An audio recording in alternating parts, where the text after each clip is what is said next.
deal with, and it causes problems. Yeah, the way we eat, the quantities we eat, the foods we eat, and simply the act of getting older, that there's a whole category of medications now.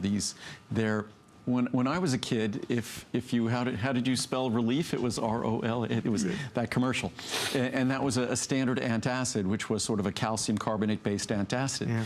There are some antacids that are aluminum-based, which I'm not a big fan of those. I don't really think we should be putting aluminum in our body. So you need to read the label, because some of those antacids are still aluminum-based, which actually astounds me. There are some of the more standard ones that are just buffering antacids that deliver, say, calcium carbonate, which is a good standard antacid if that works well for you. But then they have the more sophisticated ones, which are the proton pump inhibitors and all those. Those are things, I guess, like Nexium or Prilosec, and then there are the others like Tagamet and Pepcid and things like that. Because there's just millions, if not tens of millions of us that are suffering basically from whatever you want to call it, acid indigestion, which I think has just been renamed as gastric esophageal reflux disease. It seems like the pharmaceutical companies are always in search of a new disease to come up with a new name. It's an impressive one. And those medications, they're very effective, but something we should talk about is friendly flora, because when you take these medications that disrupt the acid pH environment in our digestive system, it disrupts the environment for our friendly flora, which has a whole long list of consequences.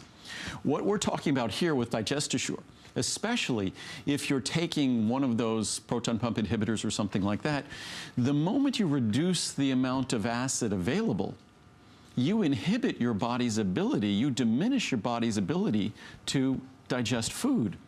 Because remember, acid is absolutely essential for the activity of the digestion of food. Proteolytic enzymes require acid. So when you reduce the acid, you reduce that digestive capacity. Right. And what we're delivering here, we're simply delivering digestive enzymes. So whether you're just someone who struggled with digesting food, and when you eat, it's challenging to fully digest food, or if you're taking any one of those components, but still struggle to feel as though you're digesting your food in a healthy, adequate fashion, I would encourage you to read the reviews, but this is a product that's just 100% digestive enzymes. And I would encourage you very sincerely, and the reviews really are glowing in every respect. I mean, it becomes a common sight because every product is 5 stars. Majority, of course, the reviews just glowing about really the benefits that they bring. But if you are one of the many, many millions of people that Andrew is talking to, I was the same, my mum specifically as well. If you have digestive issues, if you are taking any of those proton pump inhibitors, and that's many millions of us, I would ask you, maybe if this is the only product that you purchase today, to try Digest Assure and see what it can do for you. And this is not to replace those drugs. It just works well hand in hand with those, but you'll find that once you enhance your body's ability to digest food, indigestion is just a very simple word, indigestion. It means things aren't being digested, not digested well. So when you give your body tools, enzymes, that's how we digest everything. That if you really think of the science of digestion, you could put a steak in an oven at 1,000 degrees and it still remains a steak. Right. We put a steak in our stomach at 98.6 degrees. So it's not even warm at all. It's no warmer than our body. We digest that into its constituent amino acids. We could absorb fat and cholesterol from it. How do we do that at 98.6 degrees? How do we perform these unbelievably rigorous chemical reactions at 98.6 degrees? It's all enzymes. It's all done by enzymes.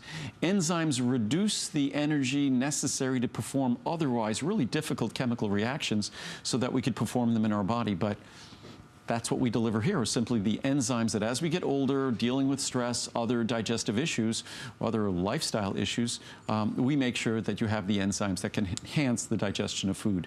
But there were some really good questions here. There was, what scientific evidence that proving that my circulation vein support for legs works? All you need to go is to go to the National Institute of Health database and just even type in one of the ingredients, diosmin, and you'll find literally dozens, if not hundreds, of clinical studies. Right.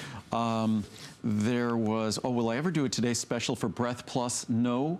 but we need to, I'll make sure that we mention Breath Plus when I'm here next. That's our internal breath freshener that many people just have fallen in love with. We haven't done it on air for probably 10 years. Can you take too much vitamin D? You'd need to be taking more than 10,000 IU daily to even get close to taking too much vitamin D.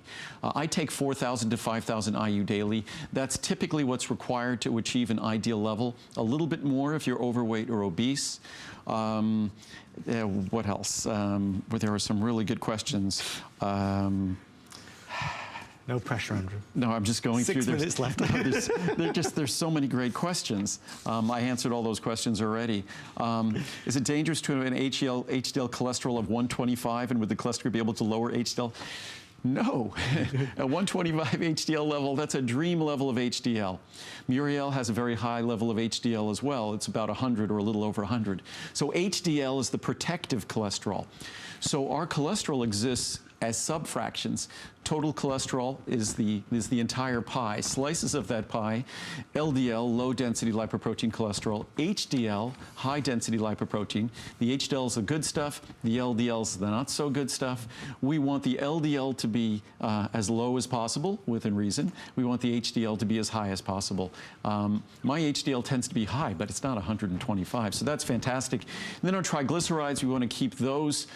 Mine typically are around 40, my triglycerides, and you could extrapolate your VLDL, your very low density lipoprotein cholesterol. That's typically about 1/5 of your triglyceride level. So if your triglyceride level is 80, it means that you're probably looking at a VLDL level that's probably somewhere around 16. Andrew, I think the perfect... No. I digress.